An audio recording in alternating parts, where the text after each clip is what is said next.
Good evening, friends. On behalf of the Tata Steel Kolkata Literary Meet and Penguin Random House, I'd like to welcome you to a very special Friday evening with the beloved, much adored Mr. Ruskin Bond. We are here on the happy occasion of the launch of his book. I don't know whether you can catch it. It's Listen to Your Heart, the London Adventure. It's the fifth part of his memoirs, which are a kind of prequel to the smiley, twinkly Ruskin Bond we know now, about his boyhood day right up to the time he returns to India at the age of 21. So slightly older than 21 now. Very, very welcome to Mr. Bond. It is, as always, a pleasure to have you with us. Well, thank you. I didn't know you were having a summer festival. Not out at the Victoria Memorial. I hope it will be hot over there. But well, you're a man for all seasons, so we're just trying to keep up. Well, I'll come in the winter. I know. If you say that, you'll have to follow it up, Mr. Bond. You'll know that. I'll come there on all fours. I'll come crawling. We will wait with a red carpet for you. So, as I said, we are here for the fifth and final, installment of your very wonderful and very heartfelt memoir.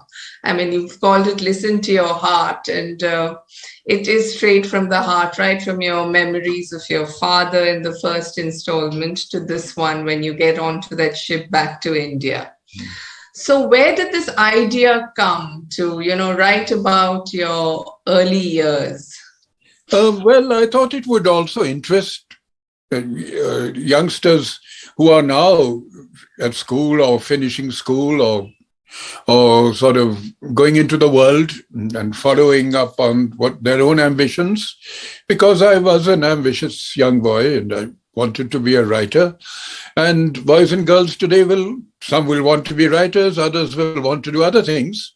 And maybe the memoirs show how it isn't always easy to fulfill your dreams, but it's important to have them. And if you work towards the fulfillment of your ambitions, you might get somewhere. So I think that's important. And I enjoyed writing. I always enjoy writing about my youth, about my boyhood, and lots of my stories are set in those times. And incidentally, for these 5 memoirs, the title of each book is also the title of a song. So it started with, what was the first one? Well, the first one, I have it written here, the whole lot of them. So there's one which is the first one is My Years with Daddy, Looking for the Rainbow. Looking for the Rainbow. That we used to sing at school.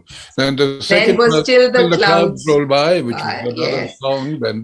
Then Come Around the Mountain. Coming Around the Mountain, which I think some soldiers still sing. And then the fourth was a Song of India. Song of India, which was a Rimsky-Korsakov orchestral piece. So not many people would know about that. And the fifth, of course, Listen to Your Heart, I think is quite a recent song I discovered. Yes. Would you like to hum it for us, or should I spare you that? I can't hum Listen to Your Heart. I can sing Coming Round the Mountain, but... Okay, we will just listen to your heart and not to your song. I don't want to spoil the evening because... I was never allowed to sing at school. They put me in the choir because I looked cute in a cassock and surplice. But our music teacher, Mrs. Knight, told me, Bond, open your mouth with the rest of them, but don't let any sound issue forth. Because, and then I took my revenge. When we had the actual final performance of Handel's Messiah, I opened my mouth and sang loudly. And she had a fit. She nearly collapsed. So this particular book, it starts off where the preceding one ends with you landing in the Jersey Islands. Right. And it's really quite interesting to the milieu in the islands themselves. And you mentioned that this historically unique position of having been captured by the Germans in the First as well as the Second War. True. And actually, even before that, it was during the 100 Years' War between France and England, it had exchanged hands several times. And the inhabitants, most of the inhabitants, spoke a sort of French patois. And it was only the English element was mostly tourists and, people a lot of people from India had settled there. Elderly Anglo-Indians and families who had left during after 1947, including my aunt and uncle. So that's how I happened to be with them, for that particular year. But it was an island, and islands are insular, and I was getting very restless, and I felt I had to, like Dick Whittington, go to London and seek my fortune there. Yes, and you were with your uncle, your aunt, who was your, what we call Masi. Sister. Yes, and her sons. So it was, you were part of a family, and yet rather paradoxically, you were missing family in India. Who were not your family, they were basically your friends. My own family, but during that last year in India, 1951, I had sort of become almost a member of 2 or 3 families in Dehradun. Kishan's family, and which is who I wrote about in The Room on the Roof. The Kishan and Somi and Ranveer, their families. We all lived in this compound behind Ashley Hall, and so there was several little bungalows there, and so everybody knew everybody else. Yeah. So you mentioned this. It was some ambition which took you to the Jersey Islands, and then there was more ambition which then made you cross into London. Yes. And it was hinged on a set of consequences where you were drawing cartoons of your uncle and calling him Colonel Blimp. Yes. So, you've written at one point that perhaps if he hadn't found that little diary of yours, you might have been earning a pension in the Jersey Islands. Yeah, I might not have left, because though I always felt I would move on from Jersey, which is one reason I didn't take a job in the civil service there, which I could have got. But maybe this precipitated it, the fact that I fell out with my uncle. So that I left perhaps earlier than I would have. And I gave up a good job. In my life, I've given up numerous good jobs. I've never been fired except once when I worked for a lady representative of Thomas Cook. In Jersey, and we made a mess of everything, or she did, and we both got fired. She started having an affair with a gentleman who sold second-hand fire extinguishers. He'd buy old fire extinguishers, give them a coat of paint, and sell them as new. Con man. She, I think, ran away with him, and I was left holding the telephone. Yes. Yeah. But anyway, in London, I had to take another job. I didn't have money, so I couldn't just... Yes, so there's this interesting part where you said I was beginning to discover that life wasn't all about rewards and punishments. It's really about consequences. Yes, I realized that over the years. I think that's something I've realized today, that it's one thing leads to another, and we don't always have complete control over what can happen and might happen, although we have to try our best to control events involving ourselves and our families and what people we're responsible for. But sometimes things happen and we go life takes us in a different direction altogether. Yes. So of course my ambition then was to get that first novel of mine published, which I had written in Jersey, most of it at nights, and now I had to do at least 2 or 3 drafts before the publisher in London, who was very encouraging, actually took it. So that was a firm called Andre Deutsch. And of course, when they decided to accept it and give me a contract, they asked me over for the traditional lunch. Publishers' lunches, they give you a lunch before they publish your book. That tradition still carries on even here in India. So I had a lunch with Andre Deutsch and his junior partner, Diana Athill, who was the editor of the firm. And later on, she went on to become a successful writer too. But anyway, at that time, she was an editor, about 15 years older than me. But she took me in hand, was very helpful, got me a raincoat because I was going about in a threadbare coat at the time. And, and so made life a bit easy. And they took the book, but they took a long time publishing it. And I was back in India before it came out. So I never had a book launch as people have nowadays. And those we are having now. Yes. We didn't have literary festivals. No. Actually in those days you wrote a book, if you were lucky enough to get it published. It might have got reviewed. And this one did get favorable reviews. And then you looked for it in bookshops. You went searching around, do they have my book? But so you didn't have all the hullabaloo because there was no television then. So there was no visual media to make you a celebrity. So if you got known, it was by your name. No. And it was a time authors were read and not seen. Yes, that's true. I mean, I was asked by the BBC to give a talk about growing up in India. And I was sitting there outside the studio, and another gentleman beside me, we started talking and discussing the weather as usually do in England. And then after a few minutes, he got up and went into another studio to give a talk. And then my producer came out and said, well, did you know who that was, Mr. Bond? And I said, no. She said, that was Graham Greene. Wow. Now, that time, Graham Greene was at the height of his fame and popularity. He'd just done the script for the film, The Third Man. And but I wouldn't have recognized him. And he didn't tell me who he was. So you were anonymous. Writers were largely anonymous then. Unless you were Hemingway and you looked for publicity.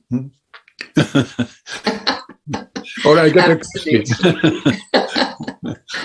So, this publisher you mentioned, Diana, later went on to also work with V.S. Naipaul and Jack Kerouac. He published Naipaul's first book. Yes. When I got the John Llewellyn Rhys Prize in 1956 or 57 for Room on the Roof, and the next year, V.S. Naipaul got the same prize for his book of short stories, Miguel Street.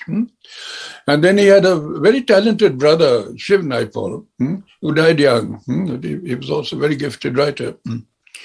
So Diana Athill actually, over the years, got to know many writers. And in her book called Stet, she tells some funny stories about them, including V.S. Naipaul. Luckily, she didn't say anything about me in it because I was really a nobody at the time. And also, I didn't get into any scandals either. Fair enough. So, sticking with that book, it is a recurring theme right through this part of your memoirs, where the book is what kept you to your jobs at various places, whether it were at Jersey, whether it was at the firm in London, because it afforded you a living and it gave you the luxury of writing every evening. So, now looking back, do you think it was incredibly remarkable that you were a boy of 19, 20, would just go and just let himself be consumed by, this writing, this book, and this one burning ambition? Yes. Do you realize that it was a little unusual now, looking back? Yes, it was. In those days, writing wasn't fashionable. I mean, when I finished school in 1950, there weren't any other boys in my school who were at all interested in a writing career. now there are hundreds, thousands of youngsters who want to write, who can write, and who are ambitious. But then they weren't. Writing wasn't fashionable. And when I finished and came home from school, and I told my mother I was going to be a writer, she was shocked, and she said, wanted me to go and join the army. And I'd have said, well, I realize now I'd have been another Beetle Bailey, and not a general. But I stuck to what I wanted to do, and that was to be a writer, because that was the only thing I could do really well. I could tap dance a little, but I soon lost the figure for it. And so I think, well, I was always ready, though, to take up a job, any kind of job, to keep me, to sustain yourself. To have a roof over my head and something to eat. So I had these jobs in Jersey and in London. And then when I came back to India too, I worked for 2-3 years for Care and then for Imprint magazine. But I finally said, no, I'm going to freelance entirely. And in 1962, 63, I came up to the hills to Mussoorie. And after that, I've done nothing but write. And even when I came back from London for 2 or 3 years, I freelanced. And we had no publishers then. We only had school book publishers, textbook publishers, but there was no, HarperCollins. Even Rupa was a distributor, not a publisher then. So I had to write for magazines, and I bombarded every magazine, every newspaper in the land with articles, stories, everything I wrote. And so I used to get paid anything from 50 to 100 rupees in those days for a story, but it was enough to live on. And all that work, those early stories, hundreds of them, they've gone into collections over the years. So, and now they're still bringing in a little more than 50 rupees and a better income. That's fun. That's a happy story, actually. Life is not just rewards and punishments, but consequences. There are some happy consequences. The other thing that's notable, whether it's in this book or the ones that came before it, or indeed when one reads about your childhood days or even later, is that you always remember the books you read at different times in your life. So whether it's when you're, recovering from your ailment in a nursing home, everywhere there are mention of the books you've read. So what are books to you? Yes, I'm a tremendous reader. I might write for 1 hour in the mornings, but I'll suddenly read for 2 or 3 hours in the day. So I'm really a reader first and a writer second, put it that way. And the reading led to writing. It's because I was a great reader that I wanted to be a writer. I wanted to emulate my favorite authors, not write like them, but be a writer too. And I'm lucky, I'm fortunate that I've been able to do that the better part of my life, make a living doing something that I enjoy doing. So a lot of young aspiring authors, would you tell them to read as well? Oh, yes. I think it's essential to be a reader. And more than anything else. Yes. Because reading leads to writing generally. I get letters too from youngsters, and most of them read. They like reading, and that's what sets you off in a way. And a love for words, for telling a story, putting your thoughts over in a readable way, and doing something meaningful. The other recurring theme right through all these books is nature. So though you were dreadfully homesick for your the scenery in Dehradun and the hills, you took a lot of solace in the Kew Gardens and the various little parks in Jersey. I think the love of nature also grew with me over the years. So today I am perhaps more responsive to the natural world than I was as a boy. because I spent a lot of time in cities too, 4 or 5 years in Delhi, 4 years in London, and other places. But so I'm not averse to city life, but I was always happy to escape from it in a way. And now that I've lived in the hills for so long, if I do go away for a week or two, I find myself longing to get back. So you can't escape really. Once you lived in mountains, you are part of them. And so, which is why we all have to now come to Landor to see you, so that we get some part of you and the mountains that way.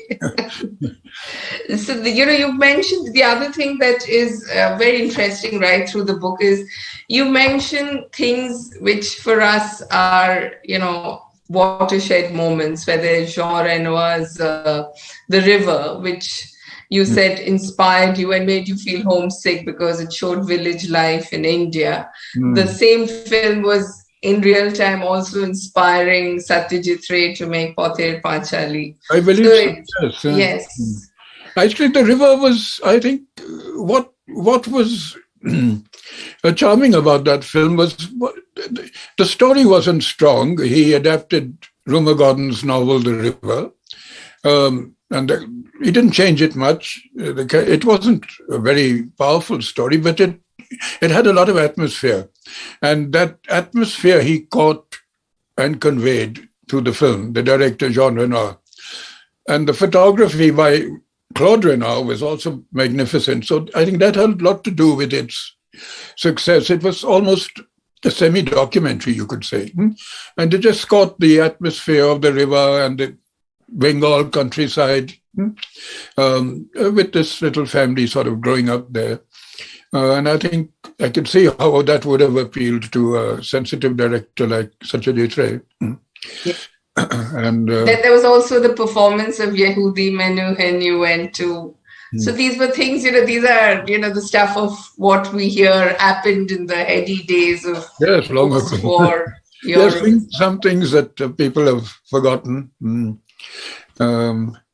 After all, they're not, I guess, the nice thing about growing old and being in your 80s is that you have so much to remember, so much to look back upon, and to be able to recall and record it in a way. So some things should be preserved and not forgotten. And I don't just mean monuments and buildings and things, but people. Yes, you also were there for the coronation. So you're here and the Queen is where she was. Well, yeah. And the other day on television, I saw actually more of her 70 years of enthronement than I did on the day of crowd. It was drizzling, I remember. So I just caught a glimpse of that coach going by and a hand being waved. But, well, I guess there are not many people around who were there that day. Well, she is. So you are in good company. And finally, the other amazing thing about this book, as you mentioned, is the memory. So as an author, and how did you put together these books, the act of writing them? Did you have journals from back in the day? No, it's all memory. No journals or notes. It's all memory. I have a very good... Some things I think I remember childhood and boy better than I remember the more recent past. Because I don't know, maybe if that's the same with every author. I know many authors have written very good memoirs of their childhood or boyhood, not just writers, but actors and, other literary people. And I have a very clear memory going right back to my Jamnagar days, which was when I was the first 6 years of my life. We were there. And I can remember a great deal of that period. So I'm lucky. I think I'm gifted with a good memory. And I haven't yet become sort of senile, to use a word of where you start forgetting. Yes. I'm a little not absent-minded, but at times forgetful. I might, like as I did the other days, by mistake, start shaving with the toothpaste rather than the shaving cream. But it was quite refreshing, and I recommend now toothpaste if you're running out of shaving cream. So that's one learning for all our young teenage boys on this live feed. On a slightly different note, today's author, a 20-something-year-old Indian author, would aspire to having his book published in the UK and, to have an agent there, plugging his book and all of that. Yeah. You had all of this at the age of 21. You got your first advance. Oh, no agent then. No agent, but Diana was a big support. Agents have become imperative now for young authors. So you had this Londoner who was working on your book. She gave you an advance for your first manuscript. You take that advance and you leave it all and come to India. Yes, I had to come back. You know that you're swimming completely against the flow there. So I was looking back, how can you explain? My mother said, "Why have you come back?" Yes. So how do you explain that decision? It was purely emotional. I always followed my heart rather than my mind. And I miss the camaraderie, the friendships I had, and the atmosphere of India, in a way, the unconventionality of India. You didn't have to, in London, go to work every day, put on a suit and tie. I mean, you could then, and you can now dress any way you like, actually. If I go around the road in my bathing suit, I won't be arrested. But people will certainly look at me, but they won't somehow do nothing. In a way, we talk of intolerance, but there is also tremendous amount of tolerance about the way you live. Provided you're not making a nuisance of yourself, you're free to more or less live the way you want to. And I've never felt restricted in any way here, as I would feel restricted by the conventions of the West, conventions that were always there, to do things in the proper way, in a certain way. So I've always felt I could just live the life I want to live, and even do things which perhaps would seem a bit odd or, eccentric if I was living in the West. I've brought up a family from nowhere, or they brought me up. I don't know which way you can put it. And I don't have a single relative here in this country. And if I have any abroad, I don't know where they are, what happened to them. So I don't feel the loss of the, except I missed my father when I lost him when I was very young. But after that, sort of, the family meant nothing to me. But friendships did, and relationships did. And then life is all about relationships, I think.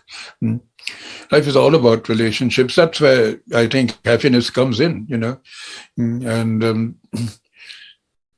in fact, I was reading the other one in a newspaper the other day, some research done by some university in the USA about longevity, and they discovered longevity wasn't due to all the medical precautions you took or the diet that you followed, or all the fitness campaigns you undertook. It was about happy relationships and long-standing and loving relationships.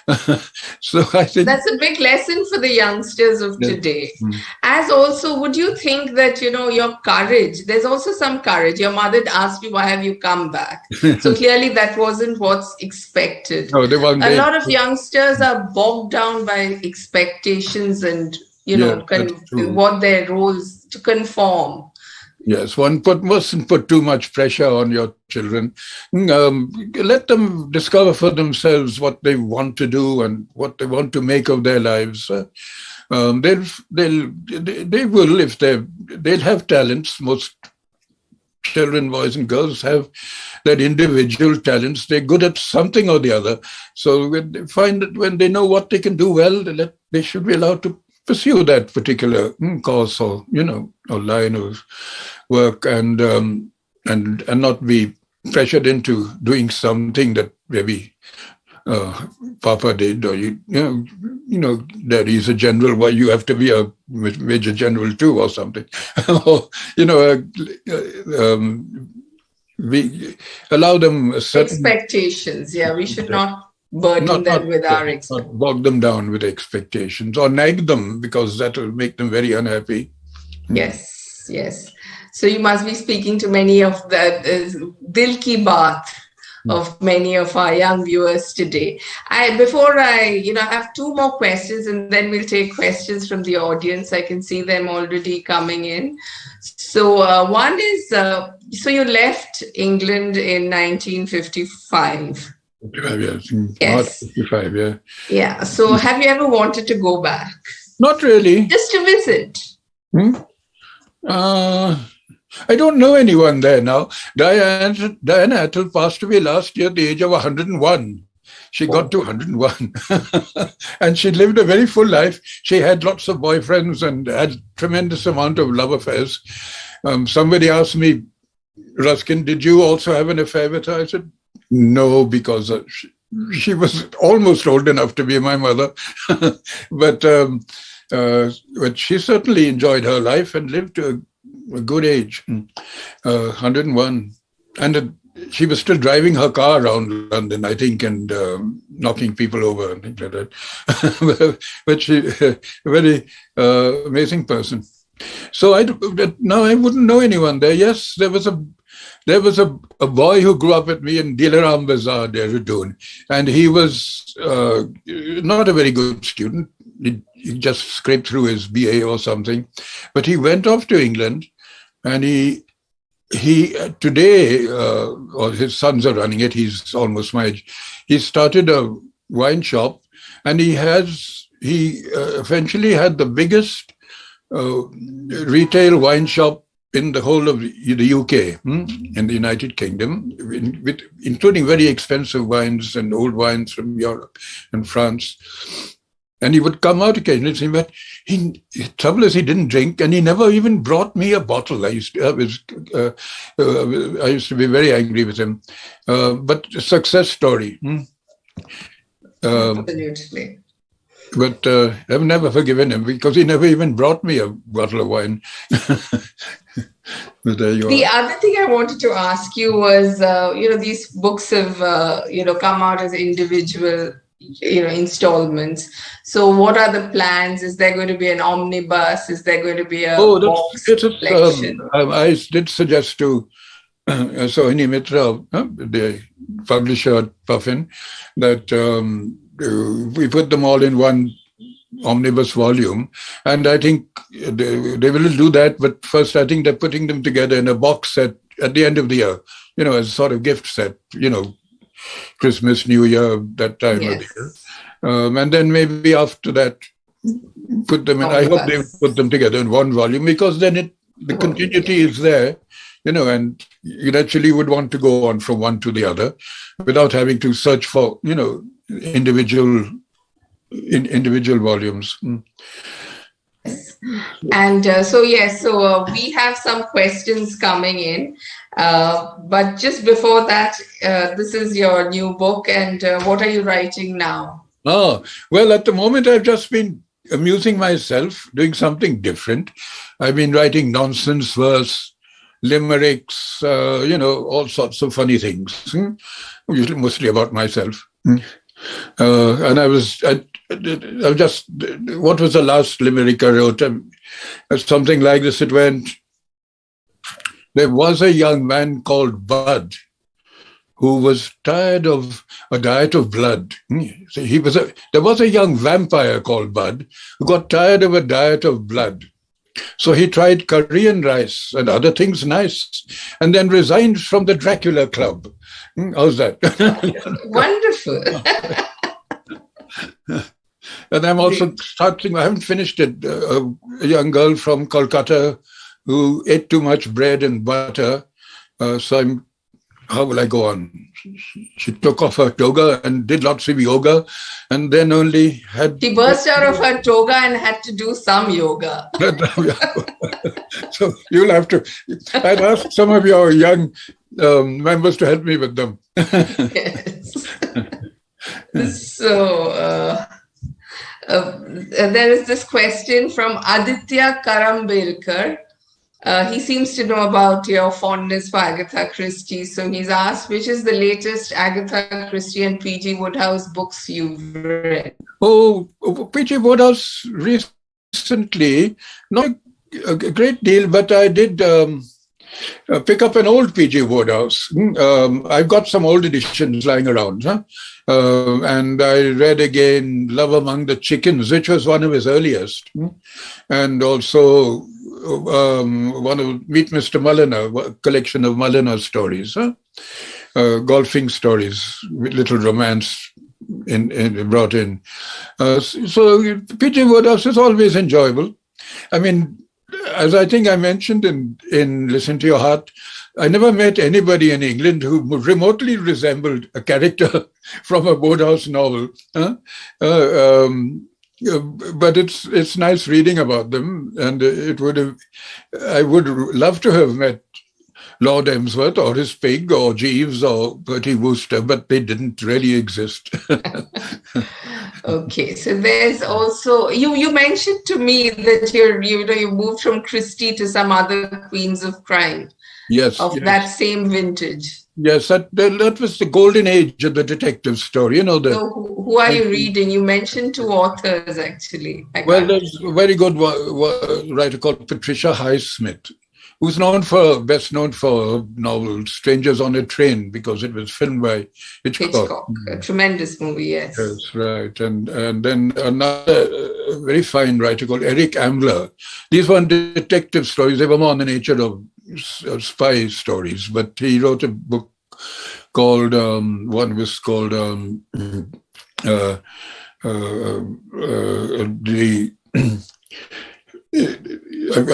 got it here, but I've lost. It's got a very long name. It'll come to me in a moment.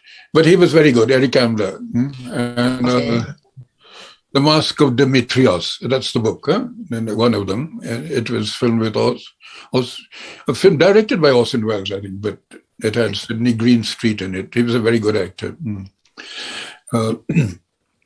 Yes. So the next question is, what gives you motivation to write after all these years? And Well, I don't know, 2 or 3 things. One, I still enjoy writing. I like putting words together, and I like recalling the past too, and writing about the present sometimes too, because past, present, future, actually, they all coalesce into one thing finally.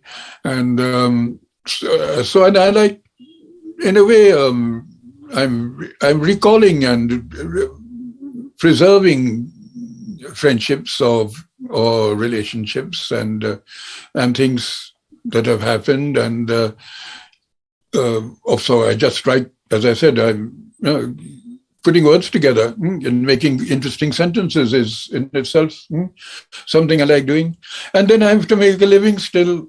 Writers don't get pensions. They don't get provident funds. They don't save money very well. They're not good. So they have to keep on earning something. So every story, every book I write hopefully, there'll be a small check or a bank transference at some stage. So, it's interesting that your readers don't know that you write longhand. You put pen to paper. Isn't that right? Yes, that's true. There was a time I used to type. I would actually write very often, write the story by longhand and then type it out, because you had to submit a typed manuscript, the typescript. But now, publishers who know me are more indulgent, so I'll just send them my handwritten manuscript. And my handwriting is quite readable. So they'll send me a printout for correction. That will have mistakes, because very often, taking it down from my handwritten manuscript, there are mistakes. So that needs sometimes a little correcting. But I don't edit much. So when I write by hand, it's just like writing a school essay. I'll start at the beginning and I'll carry on till the end. And I won't, because I've written it in my head. I've already done the story in my head. So it's only a question of putting it down on paper in good words and making it interesting and meaningful. So there's a question from a young reader, a young viewer, I suspect. Mr. Bond, is Sushila still there? And how is Somi? I think this is to do with Rusty. Lovely. Somi is still around, but he's in America. He became an engineer and he made a career there. But about 3 years ago, he came here, he was at my door, came and said hello. And although he now had a grey beard, and he was, after all, 4 or 5 years younger than me, he was still the Somi of old, a very gentle, charming boy, although he was now married with children. So it was wonderful seeing Somi again. Sushila is somewhere. I haven't seen her for many years, because after all, she's also a grandmother now. And I've last heard she's also, like me, put on some weight. So it's nice to know she's happy somewhere with lots of grandchildren.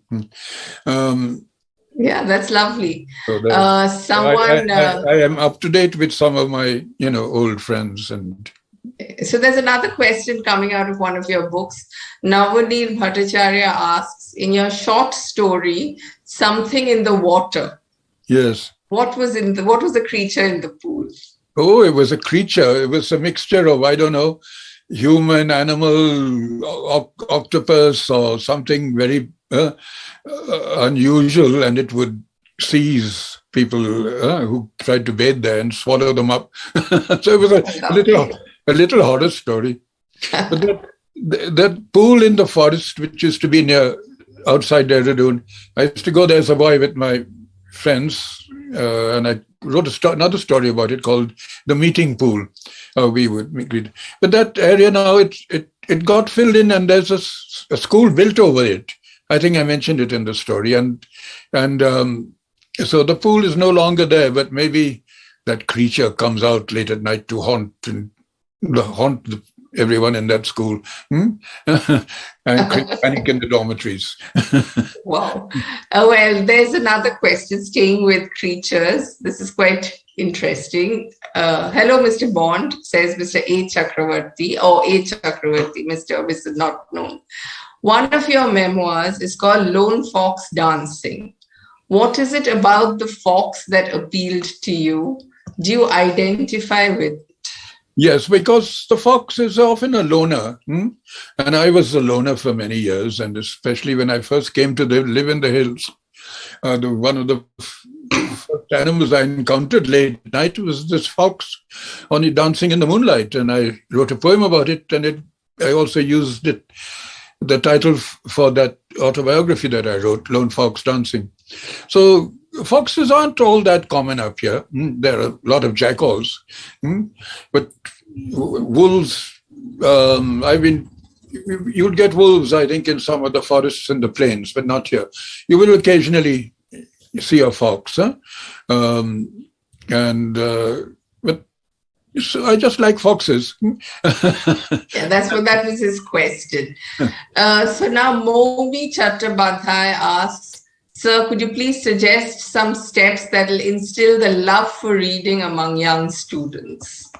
Well, find some author that you like. Don't force yourself to read a book just because everyone else is reading it, or because it's a classic, or because you've been told to read it. Or discover the kind of book or the kind of writing that you like. It could be travel books, it could be adventure stories, it could be crime fiction, it could be biographies or histories. There's so many themes around, and if you'll find one that suits you or that you enjoy reading, you'll want to read more of that kind of book. So I think it's a matter of trial and error in a way. If you're not enjoying a book, put it aside. I do that. And no matter how famous a book is, if I'm not enjoying it, I won't continue with it. So you must try. You'll find something. Maybe you should start with short works. Don't start on something that's very long. On a very long work. But does it worry you, Mr. Bond, that today, books compete with, video games, with the Netflix, yes, with endless content, and apps, the internet. Technology is taken over, although you can read a book on Kindle or an ebook, but still, the real book, I think, is still the best thing.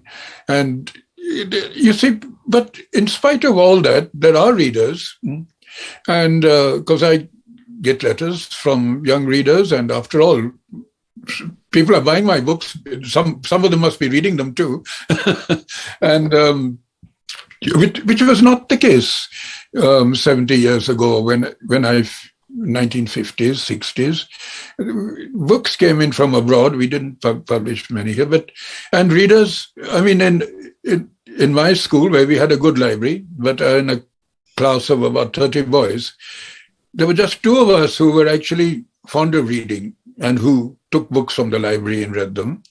The other kids read comics. There was no television, there was no internet, there was, no video games, none of the things that we blame today. You could go to the pictures maybe once a month. You were allowed to go to the cinema, but that was it. But even then, book reading was a minority pastime. So I think it's a certain kind of person who becomes a reader. Not everybody does, and you can't force them to either. So either you're a reader or you're not a reader. and there you are. But we're the lucky ones, those who read. Because absolutely, without a doubt. Pleasure, comfort, instruction, knowledge, everything there that comes. Really, there is no greater gift. Make a little effort yourself. It's not like seeing a film or a TV serial where you just sit back and relax and you don't have to do anything. Reading, at least you have to imagine, you have to make an effort to read, and you have to think a little too.